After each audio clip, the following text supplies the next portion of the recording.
to the Grind to Growth to Greatness podcast. The best and brightest entrepreneurs, CEOs, creators, athletes. We'll talk to them all, and we'll get the good, the bad, and the ugly on how they made it. Decoding the secrets of success. And now your host, Terry Barr. Hi, this is Terry. For Grind to Growth to Greatness, we have a terrific guest today. I've run into this lady about a year and a half ago. I was very excited to read her story. I was working through my LinkedIn and all of my messages, and I ran across one of her posts, and I read the story, and I was like, goodness gracious, what an absolute amazing story. So a year and a half went by. I touched base with her a couple times, and we started our podcast, and finally she had a glimpse of time she could give to us. We're so excited to have her. Her name's Colonel Kim Casey Campbell. She is retired, but we'll call her Colonel. And she is a fighter pilot. She's a keynote speaker. She's a leader. She's held all kinds of positions in the Air Force, and we're just so excited to have her. And as you know, our podcast really delves into the story behind the success. And she has a tremendous story. She was a fighter pilot in combat over Baghdad. We're going to dive into that right out of the gate, but there's lots of things that got her to that point that we want to talk about, want to have her open up and really be an inspiration to those young people that maybe are running into the same kind of things she did back in the day. So welcome in Kim Campbell, Colonel Kim Casey Campbell. If you don't know what the KC stands for, we're gonna hit that, but we want to save that for a little bit later. But welcome into our show. Thanks for being here. We appreciate you. Absolutely. Thank you so much for having me.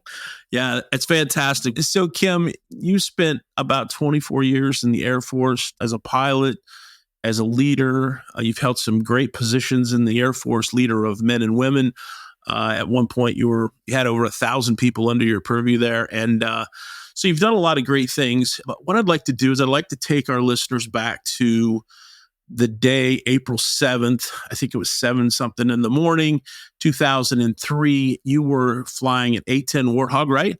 And you were doing close ground support for your friendly troops over there. I just want to kind of dive back into that story a little bit and talk about it, tell the listeners what happened. And then I have a few questions that I want to ask along the way. Yeah, I mean, I think the interesting thing, it was really a day like any other day on our deployment. We were supporting Operation Iraqi Freedom. And our role as A-10 pilots is to support the troops on the ground, which is exactly what we were doing.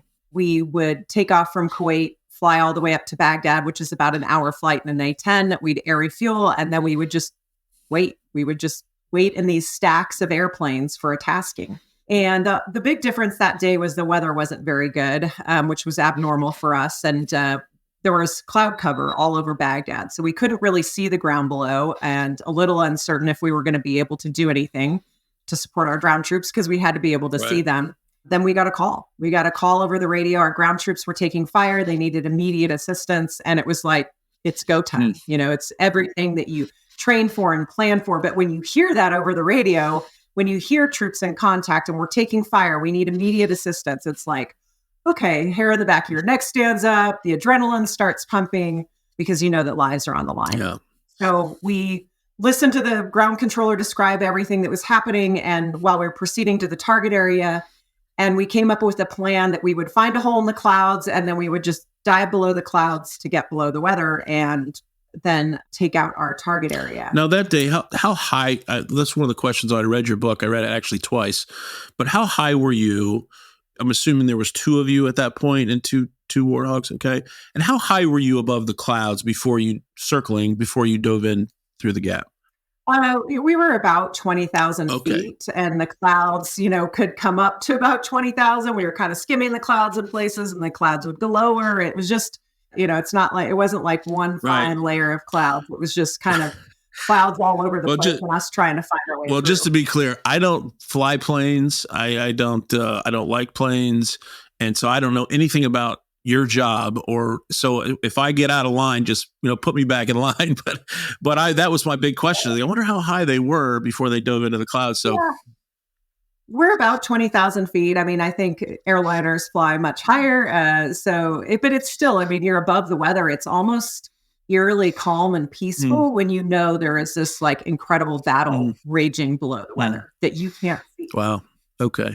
Yeah, so we finally found that hole in the clouds, and I remember just looking over, watching my flight lead. He just very confidently, just rolled inverted and drove down below the weather. And then I heard him say, "All right, Casey, it's your turn." And looked down, kind of found that hole in the clouds, and was like, "Well, here it goes. Here's what we train for. Here's what we do," and dove down below the weather. As soon as I got down below the weather, that's when I could kind of see, like instantly see this firefight. There were bright flashes and smoke and tracers kind of going back and forth across the river. And, it's that moment of, this is a little bit surreal. I mean, we train for this, we talk about it, but to see it and to be as low as we were to see it was eye-opening. But that's like a half-second pause, right? And then it's game's on. Was this your first battle? Then I call it a battle. Was this your first entry into a battle, or have you dropped ordinances on other situations? I had been in other situations before, but nothing quite like this. I think the threat was higher, the risk was higher, the threat to our ground troops was higher. It was definitely more pronounced than anything I've ever done. I can't imagine that. So you dove down into the clouds, and you immediately have to assess the situation, right? And you have to figure out, okay. Yeah. I mean, it's just because all of a sudden you're seeing tracers and smoke, and it's very surreal, while at the same time you're trying to, at that point I'm diving below the weather. I'm looking for my flight lead, looking at the target area, make sure I know where the target is, where the friendlies are. I'm trying to build my situational awareness after being above the clouds and only having this idea of what's happening.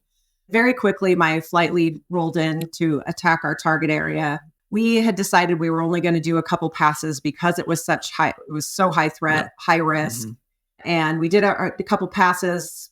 Coming in for my last pass, rocket pass, make sure everything goes correctly. And then as I'm pulling off target, which is what I normally do, pull off target, just trying to get my energy back, climb away from the threat, away from the ground. It's just when I feel and hear this loud explosion at the back of the airplane. And I knew immediately I was hit. There was no doubt in my mind.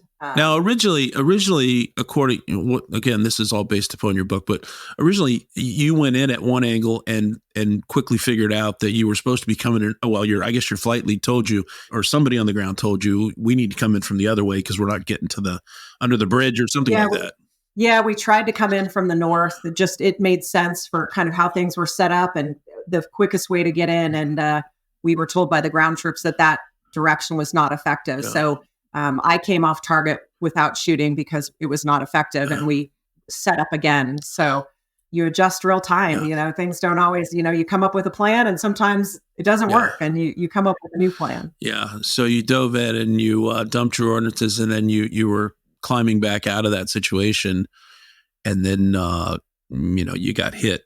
And what was that moment that you realize, what, I just got hit? Do you remember what that was in that second?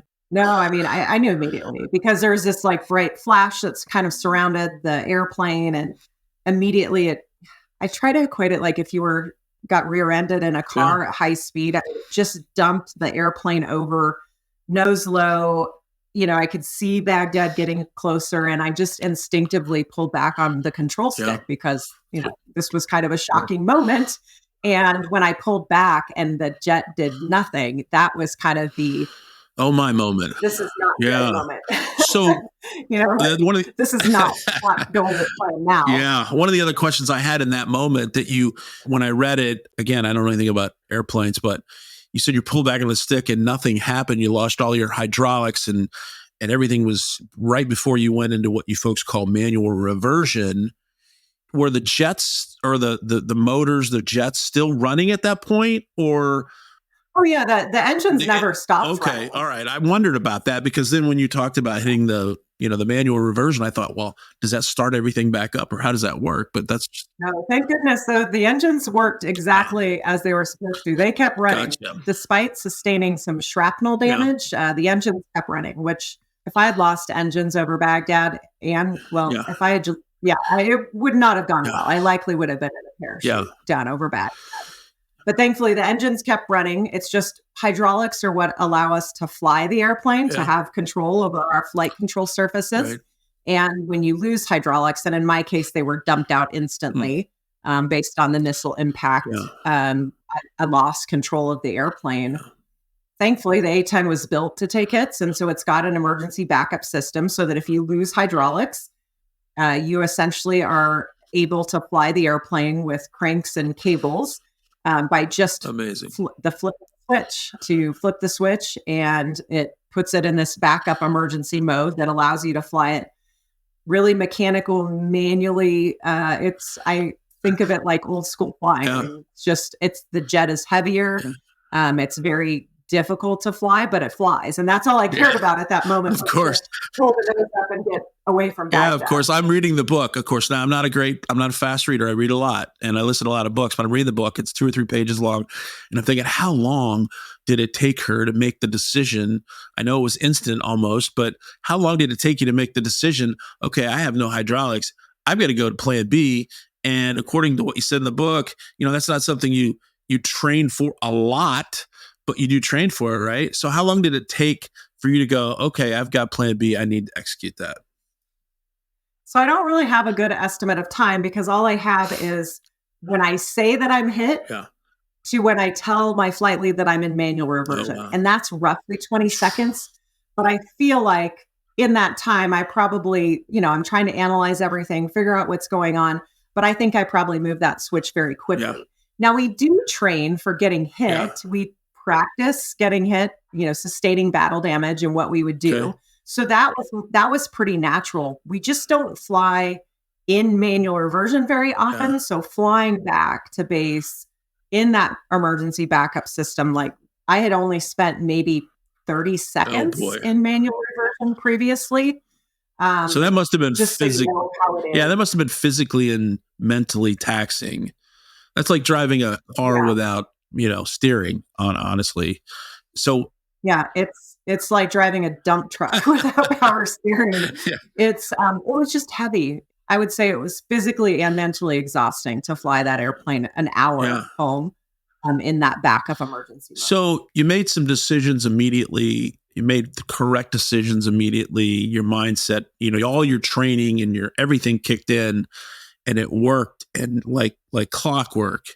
And then you get into manual reversion. I love, and I'm going to implement this in my life. I love aviate, navigate, communicate. First you had to aviate, which fly the plane, figure out what's going on with the plane. Then you got to navigate. How do I get home?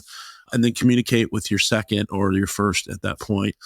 But when it came to making the decision at the end of your flight home, that was a pretty major decision, whether or not to eject or to land the plane. I'm interested in knowing how you made that decision, because that, according to what I read, that's not a real likelihood of landing a plane that's all shot up that way.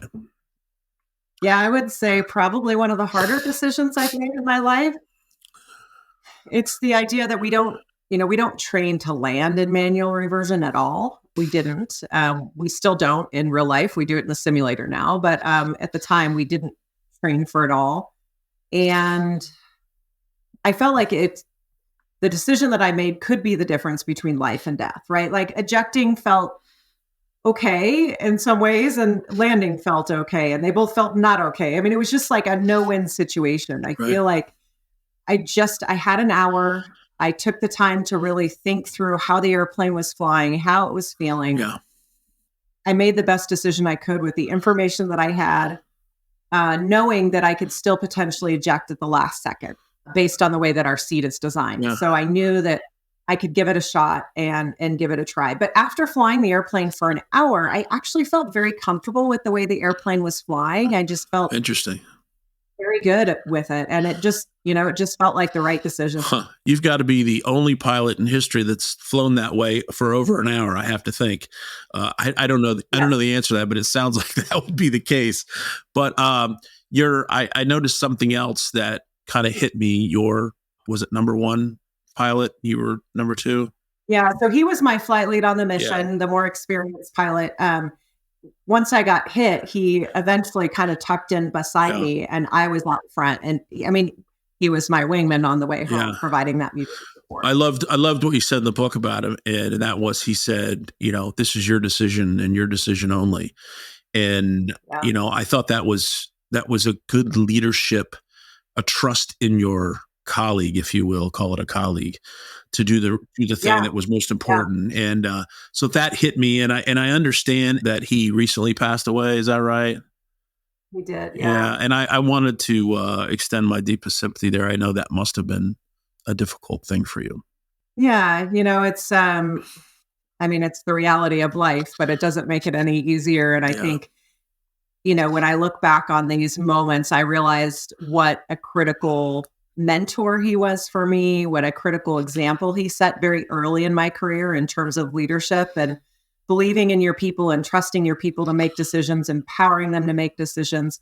But also he had my back. I mean, the other part of that is he was like, hey, this is your decision and I have your back no matter what. Like, you make this a decision, you make the call, you're flying a single seat airplane, but I've got your back. And I think that just stayed with me throughout my career in terms of leading teams, because I saw what it looked like to do it right, to really empower people and believe in people.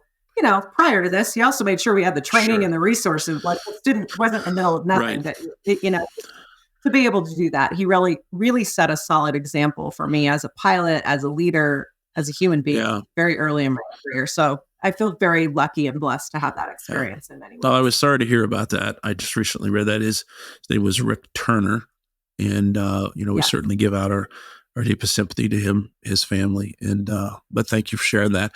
It seems like that incident, we'll call it an incident, I don't know what you folks call it in the military, but that incident over Baghdad, everything that could happen happened, and everything as a result, the reaction to it, the response to it happened very well. It seems like everything happened correctly, and you got back on the ground, and the rest is history, as they say.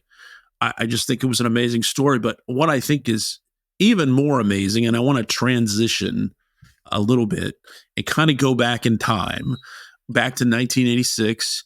You were a 10-year-old girl, and you watched the shuttle go up. Kristen McAuliffe and the other lady were going up. They were going up in the space shuttle. And that, as we all know, was a catastrophic trip that no one survived that. And yet, when I read your words in your book, it was kind of amazing. It seemed like that was a huge catalyst in your mind, in your young mind at 10-year-old. I wondered if you could tell us a little bit about that. Yeah, I think many of us remember where we were that day and watching it. And I remember as I watched it, obviously there was this really, the thrill and excitement of flight as we watched the shuttle launch, but then watching the tragedy unfold as we watched it play out. And there was just something in that moment. I was watching with my mom, and I just realized, even at 10, like, the astronauts died doing something they believed in, something that was big and important, something that was bigger than them. And I just thought, you know what? That's what I want to do. I want to commit my life to something like that, like where I feel something is big and important that I'm willing to risk my life for. And so I decided then that I was going to be an astronaut. And then I talked to my parents about it and told them that I was going to be an astronaut. And I think they were kind of like, that's a nice idea. Like, we'll see. Yeah. And I remember my dad had said, if you want to be an astronaut, many of the astronauts were pilots. Many of those pilots went to the Air Force Academy, something you might consider. And so I was like, all right, that's what I'm going to do. I'm going to go to the Air Force Academy. I'm going to become a fighter pilot and hopefully someday go on to become an astronaut. Yeah. And I think my dad was like, okay, noted, I have kids that are that age now. And, they tell me a lot of things they want to do. And I probably do the same thing. Like, okay, we'll see. Yeah. That was like you said, it was a switch. It totally flipped my view on homework, on extracurricular activities. I wanted to fly. I joined the Civil Air Patrol. Like, it was just a huge turning point. Yeah, that was fascinating to me, reading that little section of the book. As a 10-year-old kid, now I'm about 20 years older than you are, but at a 10-year-old kid, when Vietnam was wrapping up, I was 10 and 74. And I can remember just being like scared out of my mind that I was going to be drafted and go to war and all of the things that kids worry about at that age. And it struck me as a 10-year-old young lady how something so dramatically catastrophic not only changed your destination, but it changed it for the positive. Because, in my case, gosh, I was like, I wanted to go hide under a rock. I can remember feeling that way, but it changed for the positive. And then your trajectory was only that. And that was exciting to me to read how you just flipped the switch in school and sport and dedication. Tell me about that journey from that day to your senior year in high school and how that all unraveled. Yeah, at 10, I committed myself to this idea. And so everything that I did now focused on that. So, I played a lot of sports. I got myself involved with a lot of extracurricular activities. I joined the Civil Air Patrol, worked my way up in rank in Civil Air Patrol. I did all the things that I thought I needed to do to be accepted to go to the Air Force Academy. I struggled a little bit with the SAT. Yeah. It wasn't my strong point. Yeah. But I had so many other things going for me in terms of grades and all these things. So I thought that I would be competitive and really had my hopes set on going to the academy. I only applied to a few other schools because my parents made me, but it's not what I wanted to do. And then my senior year in high school, April timeframe, I go to the mailbox every day looking for that letter. And I saw the letter from the Air Force Academy. I knew the AF in the corner and I was super excited and ripped that thing open. And it turned out it said, sorry, but you've been rejected. Those weren't the exact words, but that's what in my mind, that's what I see. And it said, it's highly competitive process and thank you for applying, but maybe next year. So I was pretty crushed. Yeah. I'll be honest. It was definitely a low, when you work so hard for something and someone says, no, not good enough. Like, it hurt a lot. Well, I felt that in the book. The writing was good. It made me feel that way, but it didn't feel like that was the end to me. You said how the disappointment was there and you're like, oh my goodness. And then your mentor was Colonel Arbaugh. He was my lead officer. And he just said, hey, maybe you don't give up, write a letter. And you took that and 10x that advice and wrote a letter every week for the next however many weeks. So tell us how, tell us. I wrote that letter every week. Yeah, that was amazing. But tell us how that unfolded. I mean, I read it and then I'm like, oh, she didn't make it in. And I have a good buddy, lives across the street from me that I went to high school with. He's a lieutenant colonel in the Air Force for a long time. He knew of you, but he got out before you did. And he said, yeah, I didn't get in either. And I thought, okay. And he went back to college and got an aeronautical engineer and all this other stuff, and then went back and reapplied. But tell me about that and how you said, okay, this is another turning point. Age 10, you're saying, okay, I'm committed. You commit the next 7 years of your life. And they say, nope, sorry. And you're like, I'm not going to give up. Tell me about that mindset. Yeah. I think part of it was I had people around me that really believed in me and supported me, so it wasn't like I did this on my own. I had parents who were supportive, teachers, friends, and then a liaison officer from the Air Force Academy who was like, Kim, you've got a great resume, keep trying, keep working hard. We eventually also found a way for me to take the ACT. I grew up in California. Yeah. It wasn't really a thing at the time. So I was able to take the ACT, which helped improve my scores pretty significantly. Right. But every week I would write the Air Force Academy a letter saying, hey, here's, I could do 10 more push-ups or 5 more pull-ups, or I got, this score on a test this week, or eventually my ACT scores. And eventually in June, about 2 weeks before basic training, I finally got that acceptance letter saying that I was going to be offered a late offer of acceptance. And would I take it? I was, of course, in my mind, even though I had plans, other plans, I was all set to go to UC San Diego on an ROTC scholarship. My heart was still with the academy. You must have been elated at that point. I know you went and told all your friends, told your mom and dad, whatever. All of the. It was pretty exciting. You feel like maybe it's not going to work out, right? You kind of like start having all that doubt, like maybe it's not going to happen. So ecstatic might be the right word. That's a great word. This episode of Grind to Growth to Greatness is brought to you by Terry Barr, Distinctive Real Estate, advising families across Pennsylvania and Northern Virginia for over 15 years. Visit the website at terrybarrealestate.com.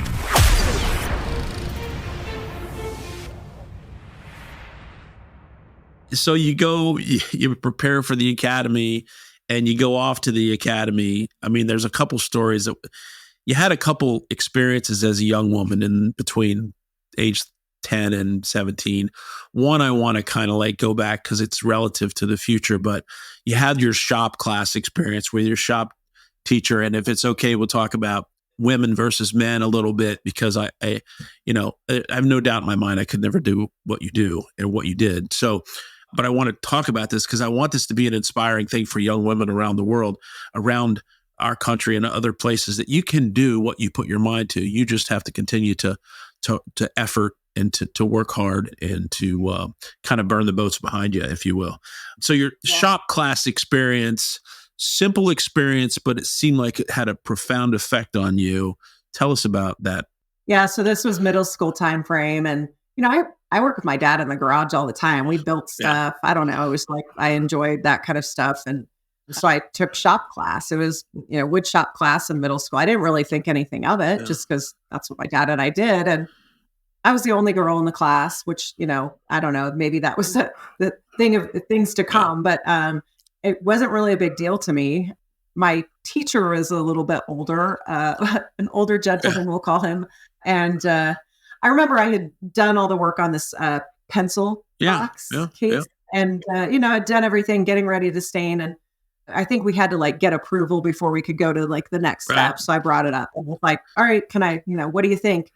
And he kind of gave me this little smile and he was like, oh, it's good enough for a girl. I was like, what? Like, I think my blood was boiling, but I also was like, what do you mean? What do you say? Yeah. And so I kind of stomped off back to my desk and I was not like really thrilled with that comment. Yeah. But I was also like, well, I'll show him, right? Yeah. Like, it was kind of like, I just was like, it made me mad. But at the same time, I was like, well, I don't ever want to be just good enough. Like that never, I don't care if just good enough at anything didn't appeal to me. So I don't know. I still, to this day, I have no idea if he was like trying to poke at me a little bit to like light a fire in me, or if he really meant it. I have no idea. But to this day, I remember that story. And it's just for me, good enough is never how I've lived my life. I've always strived to do better or work harder. Another opportunity to shut it down. Or an opportunity to say, I'm going to use that as motivation. In our day and age, unfortunately, a lot of young people that maybe don't grow up in an environment that's, encouraging, they get knocked down and they shut it down. And yet both of those times at age 10 and at age, whatever age that was, 15, 16, you chose to push forward and not shut it down, but keep moving. And I thought that was it was paramount in your life enough that you put it in the book. And I thought that was interesting to me. I think sometimes people see the resume, they see like, the different things that I've done throughout my career. Right. And what you're not seeing is all the stuff behind the scenes. Of course. When you see people's resumes, right? And there were hard things. There were really difficult things. And, I didn't always handle them well or right, but I learned from them and I tried to use them in a positive way. I wasn't going to let it get to me, as being the only woman in fighter squadrons throughout my career. There were a lot of things that maybe weren't the best situations, but I also just used it to my advantage in many ways of like, all right, I'm going to work harder. I'm going to push harder. I'm going to prepare. I'm going to make sure I'm going to ready. It's also a lot of pressure, but at the same time, like you can take it and turn it to your advantage. Yeah. I mean, I felt that throughout the book, even as you arrived at the Air Force Academy. And, your mom and dad were integral and continuing to encourage you to, continue on and be prepared. And, you told the story of your losing the shoe at a foot race. And your dad's comment was, well, I guess she is tough enough to be at the Air Force Academy. And he was a standout there as well in his own 25 years before you got there. So you had the opportunity for somebody to push you along that way. And I thought that was interesting. But you showed up at the Air Force Academy and you were standing on the Bring Me Men ramp. And I wanted to take a second, and I know this is kind of a little bit of a divergence from our conversation, but I wanted to read you this that was in your book, and it struck me, and I had questions about it, but it was the Bring Me men ramp. It was the bridge to our future life and all that it could be. This was a ramp that you stood on as you went into the grounds, correct, as new cadets? Yeah. And there was a poem there. It's a Bring Me Men poem. It says, bring me men to match their majesty, men to climb beyond their summits, searching for their destiny, these men to build a nation, join the mountains to the sky, men of faith and inspiration. Bring me men, bring me men, bring me men. And here you're standing on this ramp with this type of poem that it's obviously it's there were no women in the military back then, but was that inspiring to you, or was that another point where you said, we're going to bring you men, but we're also going to bring you a badass woman?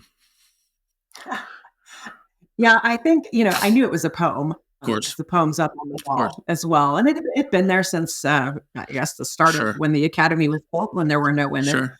But I think it was also like maybe a sense of like pride of like, all right, like you said, we're going to bring you men and we're going to bring you some badass women as well. I never really was offended by it. It was just a poem that was put up at an earlier time. Yeah. I mean, it's not there anymore. It is now the core values ramp. Okay.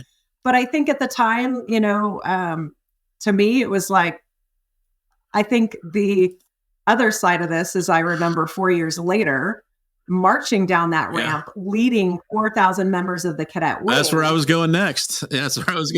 Like to me, like it was like I walked up with uncertainty and doubt, and could I perform and could I do it? And then I walked down, approaching graduation, leading 4,000 members of the cadet wing, and it's kind of like, all right, we brought you men and we brought you some badass women too. And I love that because it's not, hey, I'm in the group of men coming down here. I made it. I'm a woman. It was fall in behind.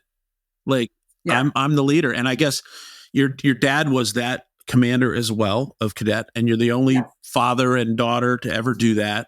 To me, it was, I don't know, it was, when I read that part, it was chilling to me. It was just like amazing. So that's an interesting part of your experience at the academy. And I just thought that was very, very interesting and very entertaining part of that. Tell me about your mom and dad just a little bit while we're talking about them. Because I'm a big family guy. I know you've got 2 boys and your husband is a retired colonel. And that's a fun story. You have to buy her book, Flying in the Face of Fear, to learn about, the end of her career in the military was fun with her husband as well. So, but tell me a little bit about mom and dad. I know mom was an oncology nurse, dad was an attorney, right? Tell me what kind of effect they had in your life overall. I know this is your story, but they're intertwined through this whole story. Oh, yeah, of course they are. I mean, my parents have been incredibly supportive. I mean, I've been very lucky to have just incredible parents who have been, my mentors, my role models. They still give me advice to this day. And I think, just they were really a critical role in my life. And just from a support standpoint of being there for me when times did not go as planned, when things were a little rough. I mean, they still are. They've just been such a critical role, played such a role in my life, and grateful for the example that they set, to be there for me when times were good and where times were not so good. Yeah. So I felt like your dad it was interesting because one part, when you were considering going to the academy, there were no women pilots at that point. And mom and dad said, yeah, chase your dream. No women pilots, it's the law, but they didn't tell you. And I thought that was... Yes. Cool. Because that was 1986. Yeah. So women were not allowed to be combat pilots at the time.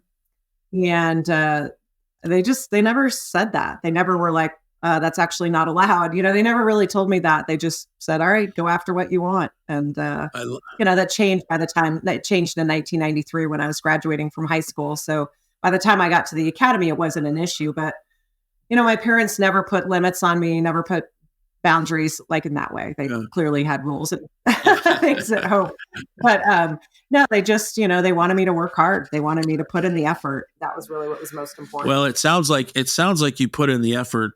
I have 2 sons, both adults. One was a football player and college football player. And I watched him sacrifice a lot of his young life for his dreams. And one of the questions, though, I have a couple questions left, but a lot of people say, what'd you do to get there? How did you get there? That's kind of the story. Everybody wants to know, how'd you get there? But I'd like to know what you felt like you sacrificed for your dream or for your goal. Like, what do you feel like you sacrificed? I don't know. I don't know that I feel like I sacrificed I mean, like that, my life was my dream, like I was kind of working towards it all along. Right. I mean, there were things that I did differently. I don't know that I look at them as sacrifices. I mean, my husband and I had kids much later in life. It wasn't really a sacrifice. It was just what we chose. We chose that because 9/11 happened and we were in combat and deployed for 10 years, pretty much nonstop. Right. It wasn't really a sacrifice. It was just different. Yeah. It was just the way we chose to set our priorities, and we focused on what was important for us, and we made the best decisions we could in the time that we had. But I don't know. I don't know that I look at any of it as sacrifice. It's just what we did. I like that. No, I like that. That's good. I get different answers to that question, and I appreciate the approach to that, I chose my life, I chose my goals, and it's fortunate, and it's nice that you ran into your husband and you both had the same goals in mind and the same trajectory at pretty much the same trajectory, and then made those decisions together to retire. I thought that was neat to see in the book. And then your kids had some sort of an effect on you folks too, as you got closer to the end of your career. But tell me about your boys and how they responded to your husband and yours career as young men. Yeah, I think in the early days, obviously, they just grew up around airplanes, and they really actually didn't appreciate them at all. They liked fire trucks better. We'd take them to air shows. They'd play on the fire trucks while the Thunderbirds were flying over. Right. So just part of life. But I think as they got older, as we got more responsibility, it definitely took a toll on our family for sure, in terms of like us being together. And I think that really became the hard thing. I mean, if you want to talk sacrifice, it's probably more, I look at the sacrifices that our kids made in terms of moving multiple times. And we kind of got to the point in our career where we were both very busy. I was a group commander responsible for 1,000 people throughout South America, Central America, and the Caribbean. So a lot of travel. Right. My husband at the time was responsible for more than 10,000 people at Davis-Monthan Air Force Base. He was the wing commander. Amazing. We had a lot on our plate, and we had 2 young kids, and it just became very obvious that something was going to have to go. Like, it just wasn't doable in the way that we wanted to raise a family and be commanders. It just, it wasn't all working. The kids let us know that, as kids do. Sure. Kids aren't afraid to say things. So they certainly did. They let us know. Yeah. But that was our turning point of like, maybe we don't need to keep going and keep that progression and promotion. Maybe it's time to step off that train, if you will. And it felt right. It felt like the right decision to move on at that point and not kind of take the traditional promotion track and to take a step back and focus on our family. Yeah, it made me laugh a little bit. Again, everything's related to the book for me, but it made me laugh when you got a call from, I don't remember the name at this point, I didn't write it down, but from the Air Force Academy. Hey, would you consider staying on for a year? And your husband's in the background saying, all right, what now? And I thought that was an interesting, but it was would you say that position at the Air Force Academy, that last as director of their character division, I didn't get that right, but was that a pretty fulfilling thing for you? Because you mentioned how important that was to you. Yeah, it's funny. I mean, I think multiple times, you kind of get the call. You think you're retiring, you think things are winding down, and then we get a call. Hey, would you mind doing this? Would you mind? What do you think? One was coming back to the Air Force Academy, which for us, we were planning to come back to Colorado anyway. Gotcha. It was an opportunity where we could continue to serve, really inspire this next generation, but also spend a lot more time with our family. And so that got us to the Air Force Academy. Again, we thought we'd call it and retire. And that call that you mentioned came from the dean at the time at the Air Force Academy. And she said, hey, the superintendent would like you to stay on for another year. What do you think? And I kind of thought she was crazy at the moment, but you're right. I mean, that job was the director of the Center for Character and Leadership Development. And, for me, it was like the one job in the Air Force that I couldn't turn down. It was like this opportunity to come full circle, right? To back to where I started, to help inspire this next generation of aviators and leaders. And, what an incredible opportunity to serve, to give back. And I also learned about myself along the way. I mean, here I am surrounded with 40 of these amazing people who their primary purpose and focus in education and training is leadership development. And I just feel like I developed, which, sometimes you think at this high point of your career, you're like, no, I'm pretty good. I've learned a lot of things. There's always more room to grow and to learn from others. So really tremendous opportunity in many ways. But I love being back at the academy and giving back and being back to where it all started for me. Yeah, it's incredible. It's an incredible story. Do you feel like that your last position there as the director of that area, did that kind of set you up for your post career in what you're doing now? I know that you work for Victory Strategies. You're the managing director there as a leadership training there. You feel like that last year or so with the academy was really kind of a jumping off point for this new position you're in? Yeah, I think what it taught me was that I was really passionate about it, right? I think as you get ready to transition to retire, sometimes it's a little, I don't know, it's confusing. Like, what do you want to do with your life? What do you want to do with this next chapter? Right. And I knew I was passionate about leadership. I love the opportunity to lead teams and people.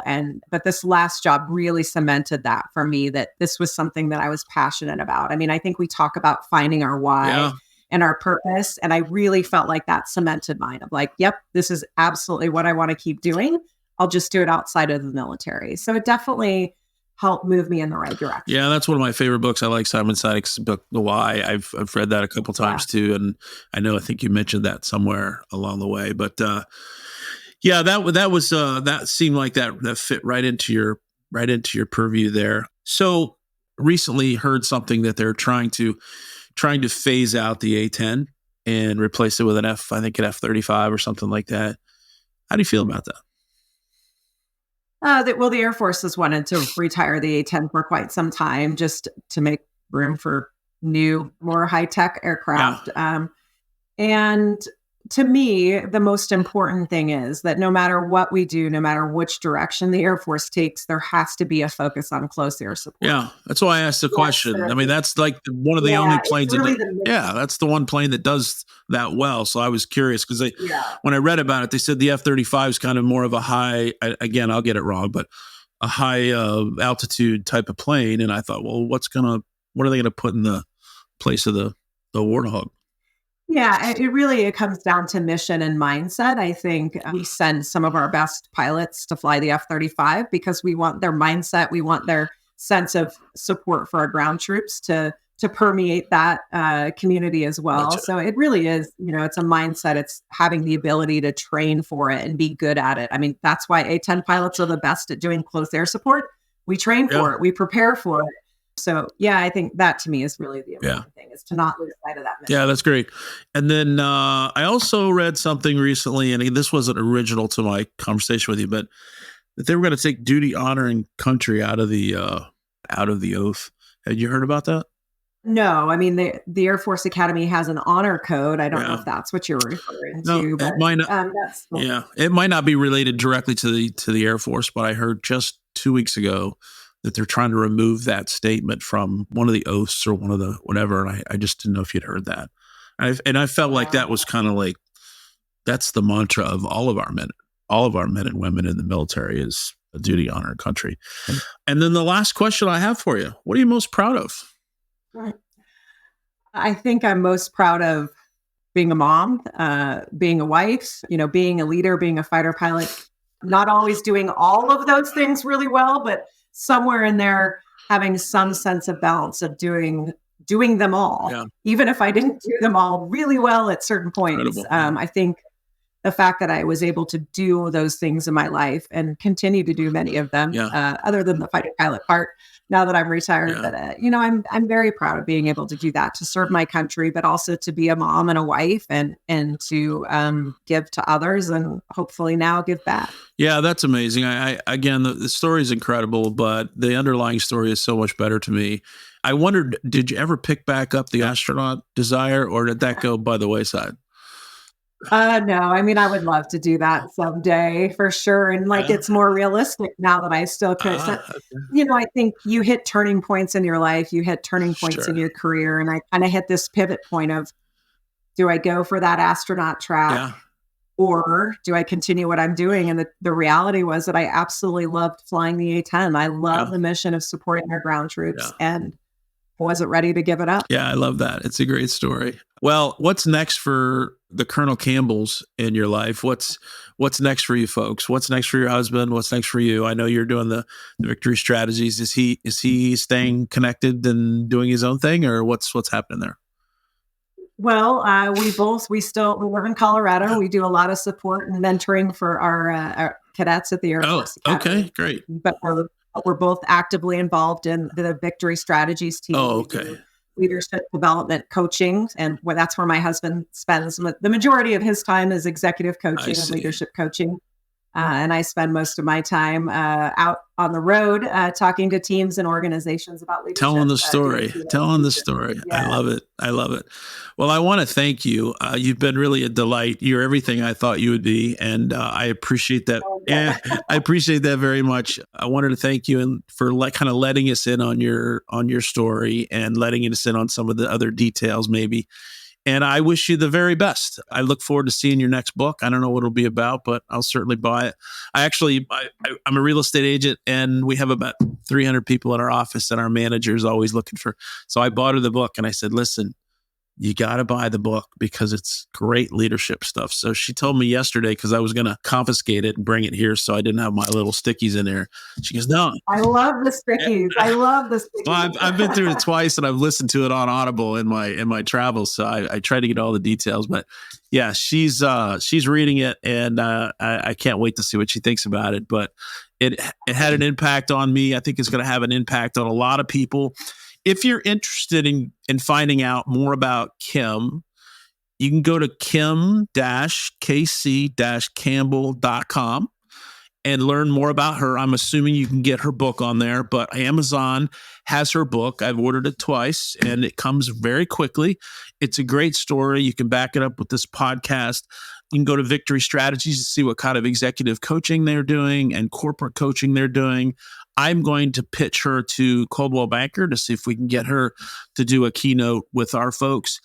She'd be a great guest. She said, just as you can tell from this podcast, she's very amiable and she's very kind and humble, obviously. So we're thankful for that. But Kim, thanks for being on this show, and we just wish you the best going forward. And thank you for your service. Tell your husband thank you for your service, and best to your two boys. But thanks for being here. Absolutely. Thanks so much for having me. I appreciate it. All right. See you. You've been listening to the Grind to Growth to Greatness podcast.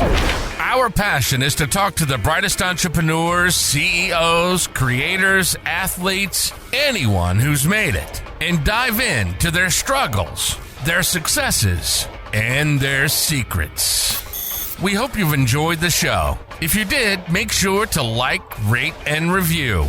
We'll be back soon, but in the meantime, you can find us on Facebook and Instagram at Grind to Growth to Greatness. See you next time.